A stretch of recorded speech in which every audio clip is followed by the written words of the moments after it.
Hi guys, आज मैं करने वाली हूँ इनसाइट्स का डेली करंट अफेयर्स 5 दिसंबर 2020। तो ये जो है यहाँ पे इन्होंने कंटेंट्स दे रखा है, आप खुद इसके लिए देख सकते हैं कि क्या है कंटेंट्स में। तो फर्स्ट में है जीएस पेपर 2, जिसमें टॉपिक्स कवर्ड है government policies and interventions for development in various sectors and issue arising out of their design and implementation, surgery as part of Ayurveda context. The government has notified compulsory surgical procedures for PG students of Ayurveda.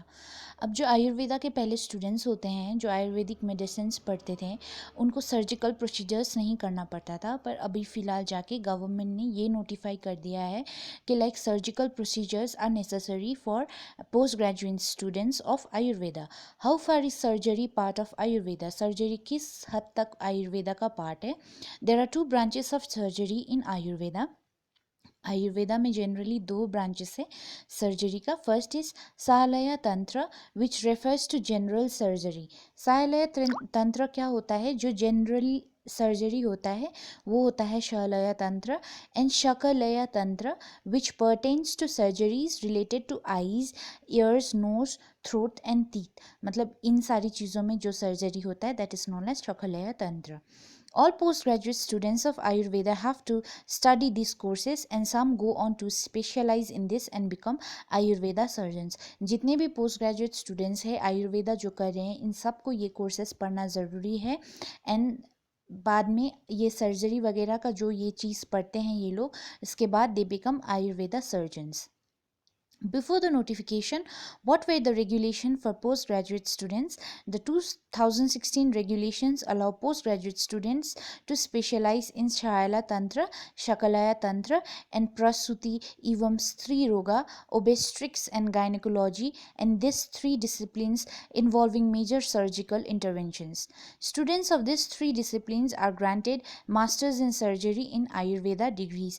अब जो regulations है 2016 के बाद जो regulation आया है, post graduate students अगर ये तीनों सर्जरी को प्रैक्टिस करते हैं तो इसके बाद they become masters in surgery in Ayurveda degrees. जैसे आपको पता है MBBS है ना, MD ये सब होता है, वैसे ही ये भी MS मास्टर्स इन सर्जरी के नाम से जाने जाएंगे Ayurveda doctors. So what is new? The notification mentions 58 surgical procedures that postgraduate students must train themselves in and acquire skills to perform independently. अब क्या आया है नया इसमें? जो पोस्ट ग्रेजुएट स्टूडेंट्स हैं उनको खुद में 58 सर्जिकल प्रोसीजर्स जो होता है वो उनको अच्छे से करना पड़ेगा एंड उसके बाद ये कम्प्लीटली ट्रेंड हो जाएंगे. The surgeries that have been mentioned in the notification are all that are already part of the Ayurveda course. कौन कौन सी सर्जरी मेंशन किया है नोटिफिकेशन में? आयुर्वेदा में अगर कोई कोर्स, अब जैसे कोई कोर्स पढ़ रहा है, इंग्लिश का कोर्स पढ़ रहा है, तो उसमें सब कुछ मेंशन होता है कि आप ग्रामर के बारे में पढ़ोगे, कॉम्प्रिहेंशन के बारे में पढ़ोगे, ये सारी चीज़ें. इन द सिमिलर मैनर जो जो आयुर्वेदा में चीज़ें मेंशन होती है उन सब के बारे में इनको, ये सर्जरीज के बारे में इनको पढ़ना है. Now the patients will know exactly what an Ayurveda doctor is capable of. The skill set have been defined. And this will remove question marks on the ability of an Ayurveda practitioner. पहले लोग generally they don't believe in Ayurveda as much as they believe in the other medicines. इसीलिए ताकि surgery करके अब Ayurveda doctors के भी preferences थोड़ी सी बढ़ाई जाइए, इसीलिए they are doing surgeries. What were the IMA's objections? The notifications has invited sharp criticism from the Indian Medical Association, which questions the competence of Ayurveda practitioners to carry out these procedures and call the notification an attempt of mixopathy. IMA doctors insist that they are not opposed to the practitioners of the ancient system of medicine, but they say that the new notification somehow gives the impression that the skills or training of the Ayurveda doctor in performing modern surgeries are the same as those practicing modern medicine. ये बोल रहे हैं कि जैसे पहले आयुर्वेदा के जो practitioners होते थे वो एक प्रॉपर प्रोसीजर्स करते थे, अब क्या होगा कि जैसे अभी मॉडर्न मेडिसिन में जैसे हॉस्पिटल में हम जाते हैं तो क्या होता है कि डॉक्टर्स परफॉर्म सर्जरीज, वैसे ही मॉडर्न सर्जरीज जैसे होती है वो भी आयुर्वेदा के डॉक्टर्स परफॉर्म कर सके. This they say is misleading and an encroachment in the jurisdiction and competences of modern medicine. Okay, next one is Ministry seeks proposals for technical textile bodies. Context: the ministries of textiles have invited proposals to constitute a dedicated export promotion council for technical textiles. अब बोल रहे हैं ministry of textiles ने एक proposal एक पास किया है जिसमें वो एक क्या कर रहे हैं, dedicated export promotion council for technical textiles, एक प्रॉपर ग्रुप जैसा वो एक फॉर्म कर रहे हैं. Who can apply? Exporter associations and trade bodies registered under the companies act और society registration act can submit proposals by December 15. अब इसमें कौन export promotion council for technical textiles में कौन वो कर सकता है, अप्लाई कर सकता है? Exporter associations and trade bodies registered, जो रजिस्टर्ड है इन द कंपनीज एक्ट और society registration act, can submit their proposals by December 15. Background: the Cabinet Committee on Economic Affairs in February this year gave its approval to set up a national technical textile missions with a 4-year implementation period. अब cabinet committee है जो economic affairs के, फरवरी में इन्होंने एक approval दिया था national technical textile missions नाम के एक इम्प्लीमेंटेशन पीरियड में, 4 years के इम्प्लीमेंटेशन पीरियड में इसको सेटअप किया जाए. The export promotion council for technical textile is one of the components of the mission. Technical textile industries in India. Annual technical textile exports are now worth rupees 14,000 crore. जो annual textile जो export होता है हमारे India में, that is like 14,000 crore. The government had set the target mark size of $350 billion for technical textiles by 2024 to 2025 from the current $167 billion for the textile and clothing sector. What are technical textiles? Technical textiles are defined as textile materials and products manufactured primarily for their technical performance and functional properties rather than the aesthetic and decorative characteristics. So, technical textiles include textile for automotive applications, medical textiles, geotextiles, agrotextiles and protective clothing. अब technical textiles क्या होता है? technical textiles एक textile material है जिसको generally produce किया जाता है टेक्निकल परफॉर्मेंस के लिए एंड फंक्शनल प्रॉपर्टीज़ के लिए, rather than aesthetic and decorative characteristics के लिए नहीं होता. वो एक टेक्निकल परफॉर्मेंस के लिए टेक्सटाइल मटेरियल्स को प्रोड्यूस करना. टेक्निकल टेक्सटाइल्स का एग्जांपल्स क्या होता है?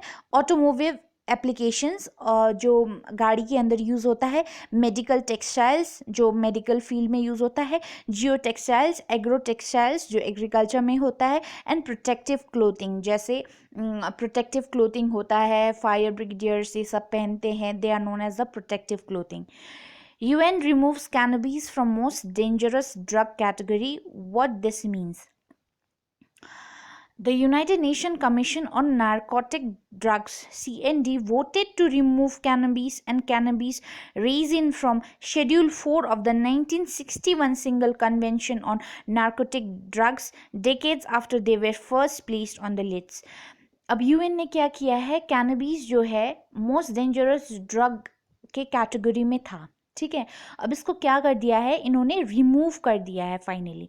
The United Nations commissions on narcotic drugs okay voted to remove, उन्होंने वोट किया था to remove cannabis and cannabis resin मतलब एक ग्लू जैसा या तो एक लिक्विड फॉर्म में जो होता है जिसके ब्रांचेस से निकलता है या ट्री के ब्रांचेस से निकलता है, that is known as resin. अभी किस में था? Schedule 4 of the 1961 single convention on narcotic drugs, इसमें था. इसको क्या कर दिया है?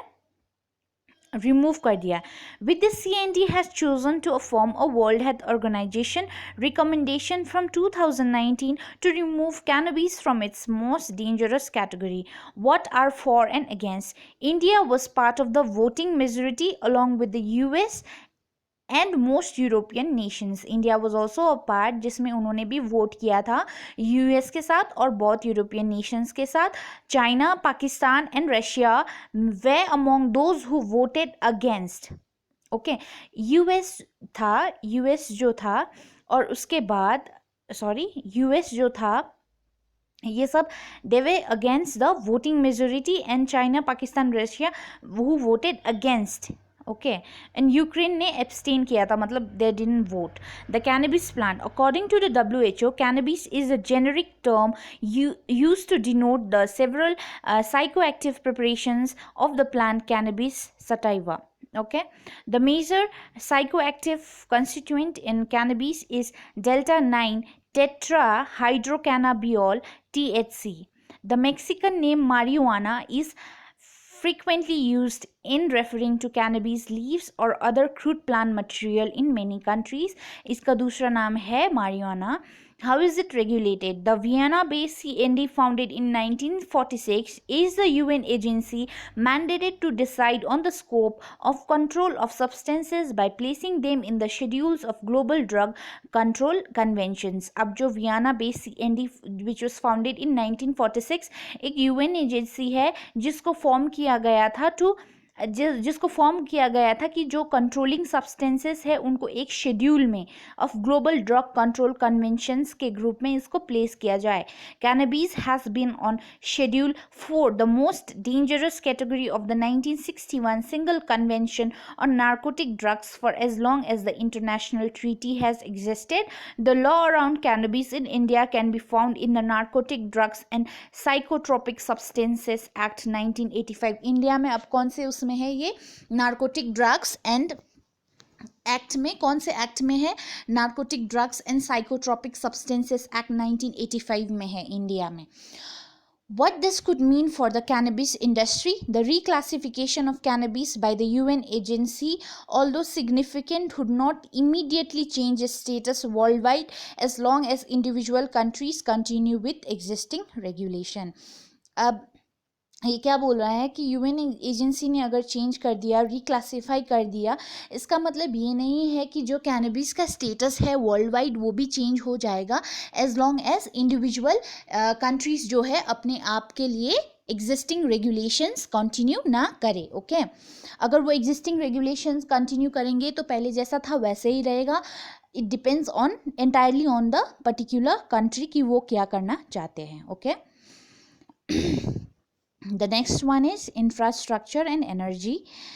What is India's sprawling renewable energy park coming up on its border with Pakistan? Context: on December 15, Prime Minister Narendra Modi will lay the foundation stone for the 30,000 megawatt project in Gujarat's Kutch district, billed as the largest of its kind in the world. अब क्या कर रहा है? Like on December 15, Prime Minister Narendra Modi एक foundation stone ले करेंगे जो 30,000 megawatt project है वो बन रहा है गुजरात कच्छ डिस्ट्रिक्ट में. Okay, the renewable energy park generally क्या बन रहा है? प्रोजेक्ट क्या है? गुजरात कच्छ डिस्ट्रिक्ट में 30,000 मेगावाट का कौन सा प्रोजेक्ट बन रहा है? एक रिन्यूएबल एनर्जी पार्क बन रहा है. ओके, रिन्यूएबल एनर्जी पार्क मतलब जो एनर्जी रिन्यू हो सके. ओके, नेचुरल रिसोर्सेज मतलब जो रिन्यू हो सके, जिसको हम रिन्यू कर सकते हैं. Okay, the renewable energy park will have 2 zones. अब जो रिन्यूएबल एनर्जी पार्क है इसका 2 जोन्स होगा. अब 49,600 Hector hybrid park zone that will accommodate wind and solar power plants of 24,800 megawatt capacities. अब एक पार्ट जो होगा जिसमें क्या होगा 49,600 हेक्टर हाइब्रिड पार्क जोन. ये एक इसका मतलब एस्टिमेट है, एक फील्ड का या फील्ड का ले लो, एक एस्टिमेट है, ये पार्क का एस्टिमेट है एक साइट का जो 49,600 हेक्टर का होगा, जिसमें क्या करेंगे वो विंड एंड सोलर पावर को क्या करेंगे एकोमोडेट करेंगे, उसमें रखेंगे. ओके, एंड दूसरा होगा an exclusive wind park zone spread over 23,000 hectares. एक साइड होगा wind park zone spread over 23,000 hectares. Strategic location: this project site is about 25 km from Kavda. आप ये मैप में देख सकते हैं. ये प्रोजेक्ट कहाँ बन रहा है? Project site is about 25 km from Kawda, which is the last point that can be accessed by civilians in the area. एक ऐसा लास्ट पॉइंट है जहाँ तक सिविलियंस पहुँच सकते हैं. Okay, the exclusive wind park zone will come up with in 1 to 6 km of the international border. ये wind park zone है वो 1 to 6 किलोमीटर तक आएगा under the border of Gujarat Kutch district. The hybrid park zone will be located 6 kilometre from the Indo Pakistan border. Indo Pakistan border से 6 kilometre दूर ये locate होगा। Indo पाक बॉर्डर से 6 किलोमीटर दूर ये हाइब्रिड पार्क जोन बनेगा। This site has been chosen because this is a complete waste land and wind mills put near the border also act as a boundary. अब इसको क्यों choose किया है इंडो पाक बॉर्डर के मतलब सामने, या तो फिर इससे थोड़ा सा 6 किलोमीटर्स इतना पास क्यों चूज किया गया है? The site has been chosen क्योंकि ये कंप्लीट वेस्ट लैंड था और इसका कोई यूज नहीं था। और जो विंड मिल्स है ये बॉर्डर के सामने इन्होंने एक विंड मिल लगा रखा है बहुत सारी। ओके, तो ये विंड मिल भी क्या करेगी? बाउंड्री की तरह एक्ट करेगी। Who will set up the wind and solar projects in this park? कौन सेटअप करेगा? Allotted to Solar Energy Corporation of India. इन्होंने Solar Energy Corporation of India को बोला है to set up wind projects under the competitive bidding route policy. Power Grid Corporation of India will evacuate the power produced at this park. Power Grid Corporation will see कि कितना power produce हो रहा है इस park में. Okay. Renewable energy capacity of India. Renewable energy has a share of 39% in the total installed generation capacity in the country. Is that you can read this by yourself. 368.98 gigawatt up to 29th February 2020. Okay. India has a 5th global position for overall installed renewable energy capacity. Globally India का position 5th है. Renewable energy installed capacity increased 226% in last 5 years. Renewable energy का जो capacity है India में कितना increase हुआ है? पहले के मुताबिक 226% और increase हुआ है in the last 5 years. The next one is quantum supremacy. Context: China claims quantum supremacy with computer 10 billion times faster than the Google prototype. Google said last year it has built a computer that could perform a computation in 200 seconds that would take the fastest supercomputers 10,000 years. अब क्या हुआ है कि China बोल रहा है कि quantum supremacy, they are going to create a computer which is 10 billion times faster than Google's prototype. अब Google ने last year बोला था, पहले Google ने क्या बोला कि like we are building a computer जो 200 सेकेंड में क्या करेगा? सुपर कंप्यूटर्स को क्या कर सकता है? कंपटीशन दे सकता है जो 10,000 ईयर्स तक नहीं था। ओके तो अब चाइना ने क्या बोला है? चाइना क्लेम करता है कि जो कंप्यूटर मतलब गूगल प्रोटोटाइप बना रहा है उससे 10 बिलियन फास्टर कंप्यूटर्स हम बना रहे हैं. What is quantum supremacy? It is term proposed in 2012 by John Preskill, professor of theoretical physics at the California Institute of Technology. ये किसने किया था? जॉन प्रिस्किल ने क्वांटम सुप्रीमेसी वो किया था. It describes the point where quantum computers can do things that classical computers can not. अब ये क्या डिस्क्राइब करता है क्वांटम सुप्रीमेसी की? ये ऐसा कंप्यूटर बनेगा जो लाइक कंप्यूटर्स ऐसी चीज़ें कर सकती है जो क्लासिकल कंप्यूटर्स नहीं कर सकते. Okay, superposition and entanglement and what give quantum computers the ability to process so much more information so faster. मतलब ऐसा कंप्यूटर बना रहे हैं जो कंप्यूटर हमारी इंफॉर्मेशन को इतनी जल्दी प्रोसेस करे और काम भी इतनी अच्छे से करे, लाइक प्री स्किल काम करे, बहुत fast. Okay, a classical computer performs calculations using bits, that is 0 representing off and 1 representing on. It uses transistors to process information in the form of sequences of zeros and ones called computer binary language. More transistors are processing ability. A quantum computer uses the laws of quantum mechanics, physics में है. Here different states can be achieved in particles due to the internal angular momentum called spin. The two states 0 and 1 can be represented in the spin of the particle. Okay जो classical computer है वो calculations किस प्रकार से करता है? Bits को use करके करते हैं. 0 representing of and 1 representing on. Okay, वो ट्रांजिस्टर्स को यूज़ करता है जो जिससे मतलब ट्रांजिस्टर्स को यूज़ करता है इंफॉर्मेशन को प्रोसेस करने में, और in the form of zeros and ones called computer binary language के फॉर्म में. ओके तो मोर अगर ज़्यादा ट्रांजिस्टर होगा तो मोर प्रोसेसिंग एबिलिटी. ओके अब क्वांटम कंप्यूटर होता है जो लॉज ऑफ क्वांटम मैकेनिक्स मतलब जो फिजिक्स में होता है उसके लॉ को यूज करता है. Your different states can be achieved in particles due to their internal angular momentum called spin. जो कंप्यूटर के अंदर पार्टिकल्स होता है उनके इंटरनल एंगुलर मोमेंटम जिसको स्पिन भी बोलते हैं उसके थ्रू से क्वांटम कंप्यूटर चलता है.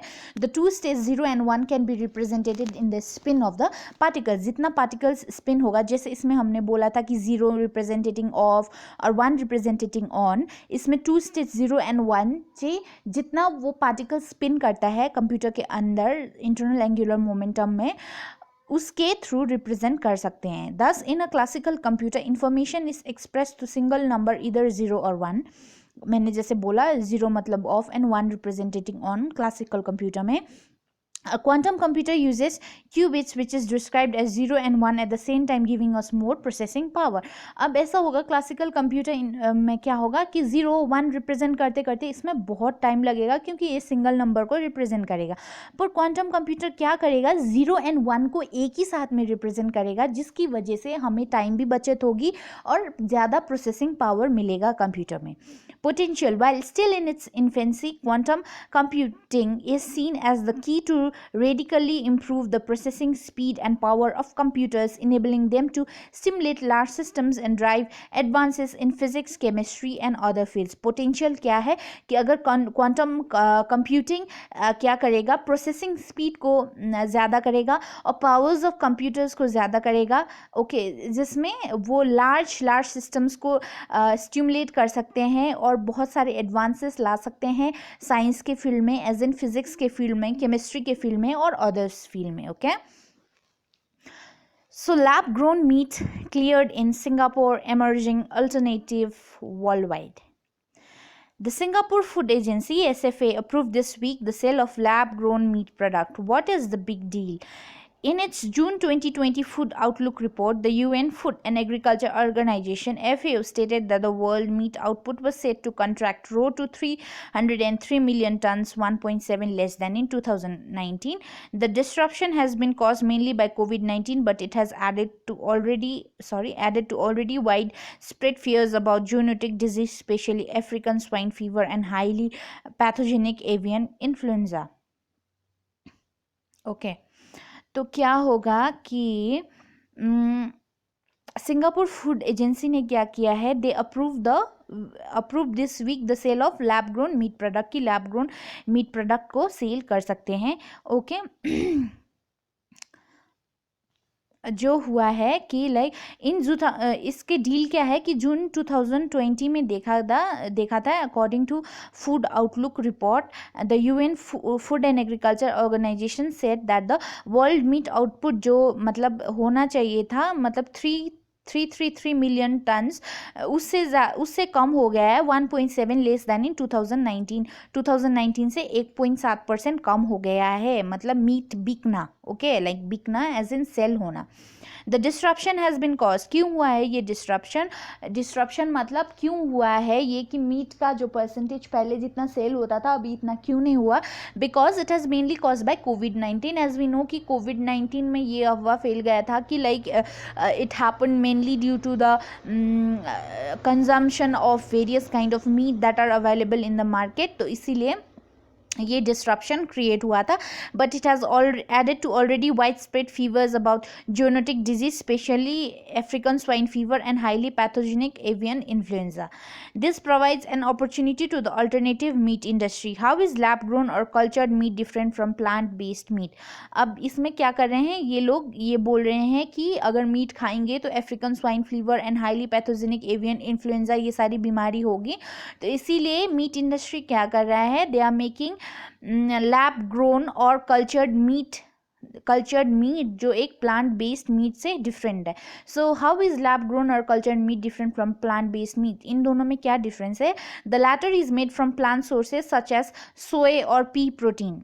ओके वाइल्ड कल्चर्ड जो होता है is grown directly from the cells in the laboratory. अब लैटर जो होता है प्लांट बेस्ड मीट नाम से ही प्लांट तो ऑब्वियसली ये प्लांट सोर्सेज से बना है, एज इन सोए और पी प्रोटीन से बना है। वेल कल्चर्ड मीट, अब कल्चर्ड मतलब जो जनरली लैब में कल्चर हुआ है, लेबोरेटरी से बन के आया है। So this is the difference between the plant based meat and the cultured meat. Okay, both have the same objective, both have the same objective to offer alternative to traditional meat products that could feed a lot more people, reduce the threat of zoonotic diseases and mitigate the environmental impact of meat consumption. इन दोनों का क्या motive है? Same motive है कि क्या करना है, meet products को सेल करना है जिससे काफ़ी लोगों को क्या करे, फीड कर सकते, और reduce the threat of zoonotic diseases के थ्रेट को रिड्यूस करे, and mitigate the environmental impact of meat consumption, meat consumption से जो एनवायरमेंटल इम्पैक्ट होता है उसको भी रिड्यूस करे. In terms of cellular structure, cultured और cultivated meat is the same as conventional meat except that cultured meat does not come directly from animals. अब cellular structure में अगर देखा जाए, कल्चर्ड और कल्टिवेटेड मीट एक सेम टाइप के convention है, एक्सेप्ट कल्चर्ड मीट एनिमल से डायरेक्ट नहीं आता और कल्टिवेटेड मीट एक एनिमल से डायरेक्ट आता है. Benefits of cultivated meat. Since cultivated meat is created in clean facilities, the risk of contamination by pathogens such as Salmonella and E. coli, which may be present in traditional slaughterhouse and meat packing factories, is significantly reduced. Since cultivated meat एक clean facility में होता है तो इसीलिए इसको pathogens के contamination से बचा सकते हैं, और जो स्लॉटर हाउस में जनरली जो डिजीजेस होता है और मीट पैकिंग फैक्ट्रीज में होता है, इस डिजीजेस से बचा सकते हैं. It does not require antibiotics either, unlike animals raised for meat, thereby reducing the threat posed to public health by growing antibiotic resistance. Okay, antibiotic की भी ज़रूरत नहीं होता unlike animals raised for feed. जैसे animals को हम raise करते हैं तो उनको बहुत सारी antibiotics की ज़रूरत होती है, thereby reducing the threat posed to public health. अगर हम कल्टिवेटेड मीट का यूज़ करते हैं तो पब्लिक हेल्थ में जो थ्रेट होता है उसको हम रिड्यूस कर सकते हैं. How soon will cultured meat be widely available to customers. कितने मतलब टाइम में ये कल्चर्ड मीट जो है वो अवेलेबल होगा हमारे कस्टमर्स को. There are still significant hurdles to be overcome before cultured meat is widely available. They are affordability, dealing with consumer mistrust, resistance from traditional meat producers. अब ये कब यूज़ होगा, ये अगर हर्डल्स जो है, ये 3 हर्डल्स अगर ये ओवरकम कर लेगा कल्चर्ड मीट, तो ये जल्दी जल्दी अवेलेबल होगा. That is affordability. अब सब लोगों के पास इतने पैसे नहीं होते कि वो कल्चर्ड मीट खाए. Dealing with customers mistrust. अब थोड़ा सा कंज्यूमर को ये होता है कि like they have never consume this thing, तो they should know that whether this is safe और not. Resistance from traditional meat producers. अब जो मीट प्रोड्यूसर्स है वो रेजिस्ट करेंगे ये सारी चीज़ों को, तो अगर मीट प्रोड्यूसर्स मानेंगे तो उसके बाद. Who else is making cultured meat? According to the GFI report, by the end of 2019, 55 companies were focused on cultivated meat products, including Future Meat Technologies, Chicken Lamb Beef in Israel, Beefsteak Beef in Turkey, Cubic Foods Chicken Fat in Spain, Netherlands-based Meatable Pork Beef, French company Gourmet Foie Gras, and US-based Memphis Meats Beef Chicken Duck. Also among this is the Delhi-based clear meat which is developing cultured chicken. ये cultured meat कहाँ कहाँ बनता था, ये सारी नाम आप याद रख लेना. ओके, एंड केन बेटवा interlinking project dam is the next topic. Okay,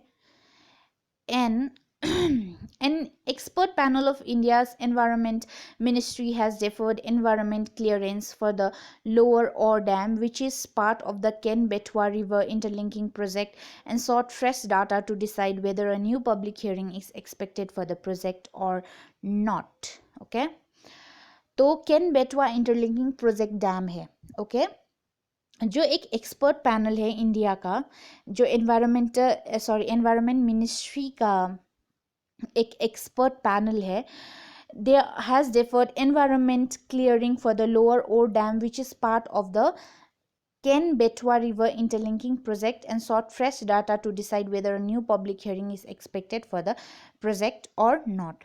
About Ken Betwa project, convinced as a two-part project, this is the country's first river interlinking project. ये Ken Betwa project जो है ये टू पार्ट प्रोजेक्ट है. Country का क्या होगा, first river interlinking project, मतलब दो चीज से अगर इंटरलिंक हो रहा है तो इसको इंटरलिंकिंग बोलते हैं.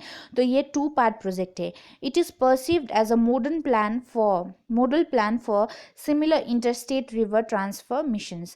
The project aims to transfer surplus water from Ken River to MP to Betwa in UP.